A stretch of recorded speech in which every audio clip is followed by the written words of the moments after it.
Hey Cully, have you ever wondered how we find our secret camp spots in the UK while staying undetected? In this video, I'm going to show you how, and our one piece of vital equipment we always keep with us.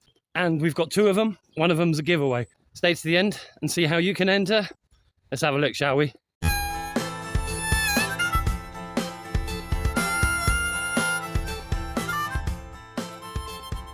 As you may or may not know, we've lived this life for over 12 years and never been busted, never been happened upon or anything like that.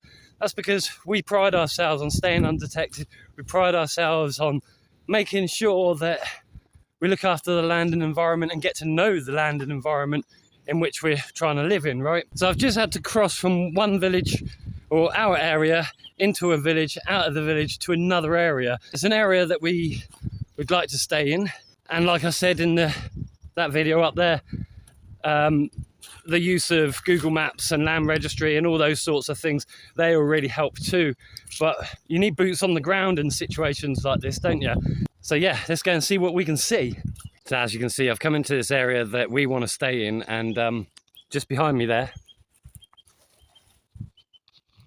that is one of our most valued bits of kit. So let's have a look, see if there's anything on it, and I'll let you know a little bit more why. One file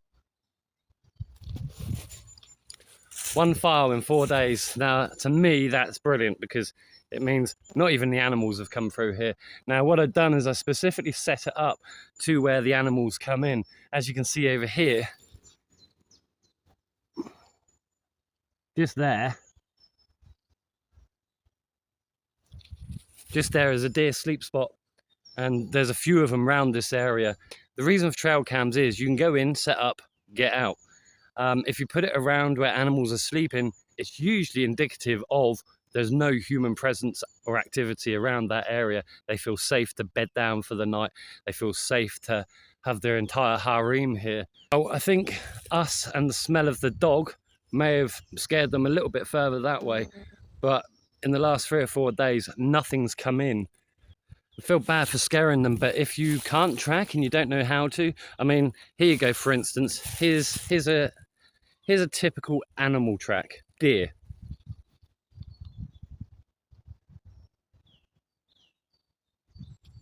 Can you see that? It runs all the way down there, round there, down that way, and through down that way. Animals aren't like humans, so what they'll do is they'll put their paws down, hooves, anything like that, and they'll lift them up. They put them down and lift them up. We as humans, we have gaits. We have a wider set of walking patterns. We don't step one in front of the other like most animals do. We're always set apart. So we as humans make wider tracks. Animals will make a smaller singular track. And then with that, what happens is when you're going through bushy areas and things, what happens is you can tell the height of the animal as to how high or how low it's going. I mean, yeah, this is an absolute fantastic area. We just didn't know how safe, how much human traffic was coming in.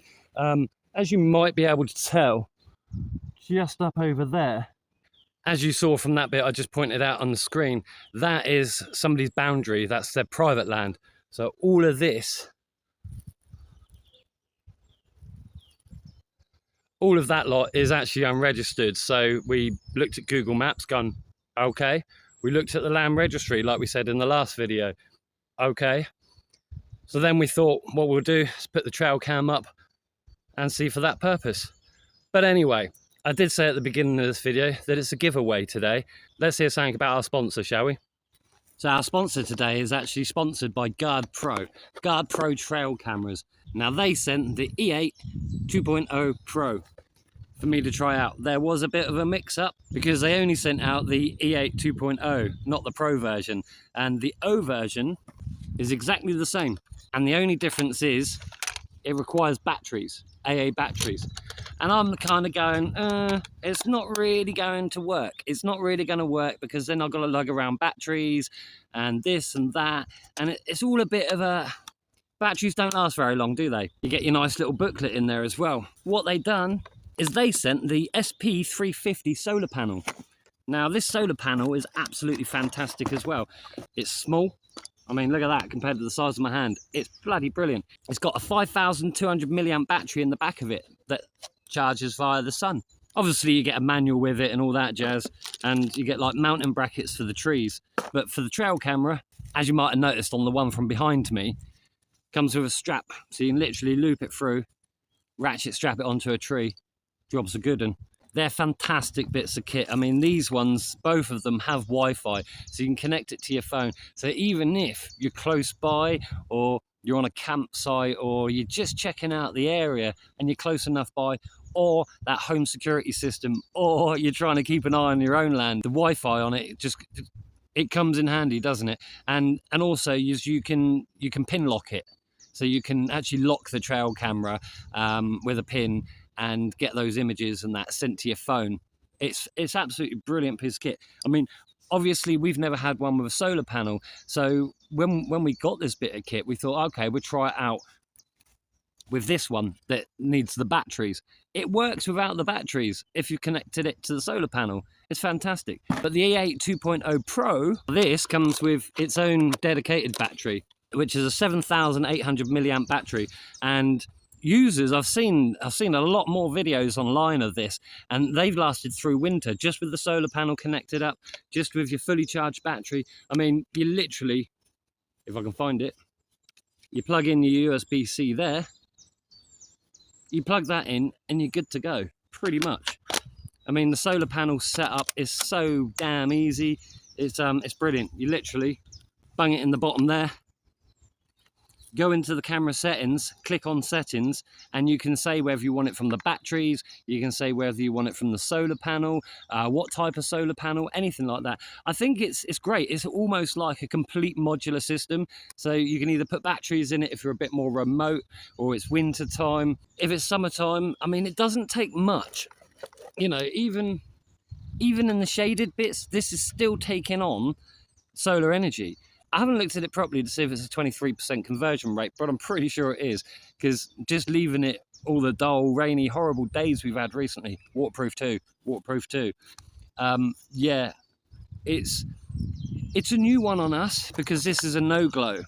It's a whole no-glow system, so it doesn't scare off the animals like our low-glow system did. This is no-glow, so it's absolutely fantastic. That's why we've ditched our old one, luckily, because our old one was on its way out and things like that. So when GuardePro trail cameras reached out to us, we were like, absolutely, yeah, we'll take that on, because our one's like on its last legs, it's dying. Fantastic. We were hoping to catch animals, we were hoping to do all sorts of things, but you've seen wildlife trail cameras, you've seen all the deer that pass by and the badgers, the foxes. It would have been nice, but that says to us in this certain situation and for this video that this area is a safe area and we're good to go. The trail camera also has fine HD 1080, 2K and 4K, which ain't bad. You can sort out your video lengths, your sound format, your video formats. You can have detection delays, the false trigger suppressions and things like that. You've got side motion sensors. You can do motion tests just to make sure. You can do time-lapse intervals as well. So, I mean, even if you're setting it up for a few months, you can do those time lapses of watching spring come about. As winter leaves and spring comes about, you can actually do that time lapse to see the progression of winter into spring through the woodlands, right? You can put in your camera names and your info strips and stuff like that. You can also do loop recording. It's brilliant. You can do operation hours. So if there's not much movement in the daytime, most animals won't unless they're trying to cool down. You can set that going, okay, I don't want daylight hours, I just want nighttime hours, or vice versa. Always password protected as well. It's got different language inputs and things like that also. You've got your advanced settings, you've got your Wi-Fi settings. You've got either motion detect, time-lapse or hybrid, so you can have a bit of both. You can do it in photo or video mode as well. I mean, the photo quality, it goes all the way up to 64 megapixels. That's blimmin' good. Not bad for a trail cam, right? And you can also have your burst mode of photos up to 5 frames each time it gets activated, so you don't really miss a frame, right? So GuardePro trail cams, thank you ever so much for sending such a great and fantastic product, and cheap too. They also have a spring sale on from the 12th to the 31st of this month, so snap them up whilst you still can. You done it right. It's awesome. Great bit of kit. If you can, go and get your hands on it. I'll leave the prices and all that all over the screen for you, and a link down in the description. Anyway, let's get back into it, shall we? Just editing this video too, I've noticed I'm like really shiny. Tara done a curry last night. I was starting to feel a bit chesty, so I was like, do a curry, need to sweat it out. That's why I've still got like clothes and gloves on. I'm just trying to sweat out, give myself a good start for spring. Then those forageables and all that lot inside us, it should be absolutely fantastic. Strong as an ox, apparently. But yeah, this trail cam really does help us out. I mean, our old one and this new one now is even better. It does help us out like a lot. And sometimes in areas you don't know how much human traffic there is. You don't know what's going to be coming your way animal wise. You could see kill spots and things like that and go, okay, there's foxes through here, or is it badgers? Do badgers and foxes coincide with each other? You know, do that research, look up what sorts of things coexist, co-live together, cohabitate. Yeah, cohabit together and things like that. You know, it's a fantastic, you know, key signs. Right in front of me right now is another sleep spot. Have a look at this.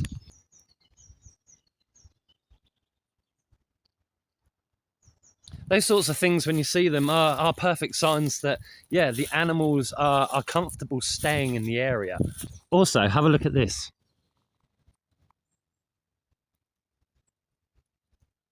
Now to you, it might not seem much at all, but this is another animal track, and I probably wouldn't say it was a deer. Reason being is because the beach branch just ahead is only coming to about, well, it's coming lower than my waist for a start, and it looks like a bit of a bottom crawler. Now what I mean by bottom crawler is a badger. And the reason I say this is because there's disturbed leaf matter just in ahead of us. So it's another good thing to keep an eye out for, because you are not allowed to stay anywhere around near badgers or disturb them. It's the law. So it's always best just to keep an eye on that too, and their direction of travel. And then what you can do is basically go and find the sets and make sure that you're well away from them. And this is what I mean by bottom crawler. Now there is a bit of scat just here, but it's disturbed this large bit. It's disturbed that large bit of dirt down there, so that looks like a belly flop, you know, a bit of a run and tussle.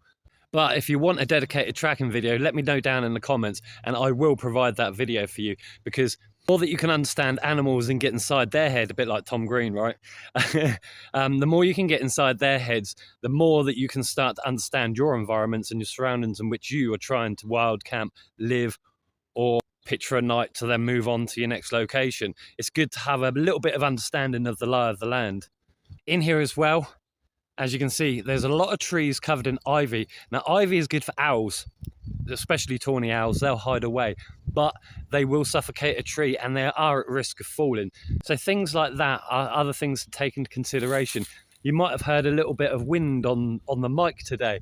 The wind's coming from that direction. That's the prevailing wind. As you can see, I'm facing south. I've got sun on my face. I'm looking sweaty as anything, right? But it's another sure sign that as long as you're going to camp this side of that tree, it's not going to come down unless that wind changes direction overnight too. Other things to look out for, things like this. I mean, that is solid in the ground. That hasn't come from this tree. That's come from the oak tree up there. Oak trees, when they shed, and they're heavy branches. So that's gonna force into you overnight, and game over. One thing that gets me is people don't look down enough. Yeah, we're always looking down at our phones and, you know, doom scrolling and things like that. But one thing to point out is if you are looking for somewhere to camp and you see this, I would say it's a no-go unless you've done your research, you put up your trail cam or whatever. Animals don't snap and twist branches. They don't do that. It's very old. It's very old indeed. I mean, I would say it's probably about 4 or 5 months old. And the reason I say it's 4 or 5 months old is because it's still growing. You know, so it's had time after it's been snapped to wilt and then start growing back again. Although if we do look just behind me, there is a trail. There's a trail that goes all the way up there. and it goes towards the registered land. So that holly being snapped could have just been the landowner. He got pricked in the face with it, got in a bad mood, snapped it. If it's his land, he's allowed to do it. He's just managing it. Just down here, look at this. There. Here. So I am surprised. I haven't caught anything on camera for the last 3 or 4 days. I am surprised about that. Again, it could just, the landowner's not come out. It's still winter. He's probably just not that bothered about the upkeep of the land during the winter season. So it could still be hot. It could still be a pretty bad area in which to come into.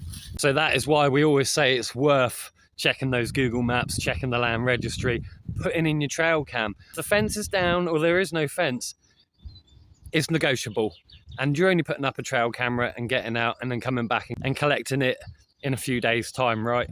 It's a vital piece of kit, especially for us UK nomads. We always swear by it, and any trail cam that we've got, we've always sworn by it. It's a great piece of kit. But before we wrap up, just so you know, how can you enter?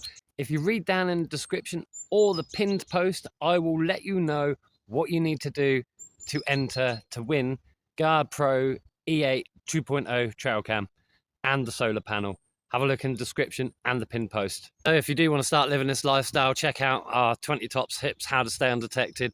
Also check out the other video, how to find a secret camp spot. This video has been kind of an upgraded version, a little secret that we just wanted to let you know this time. If you have enjoyed this video, please give us a thumbs up, like, share around, all that jazz. It really does help. It helps our channel grow and reach more of you out there and give you solid sound, tried and tested life, eh? Until next time, happy hopping.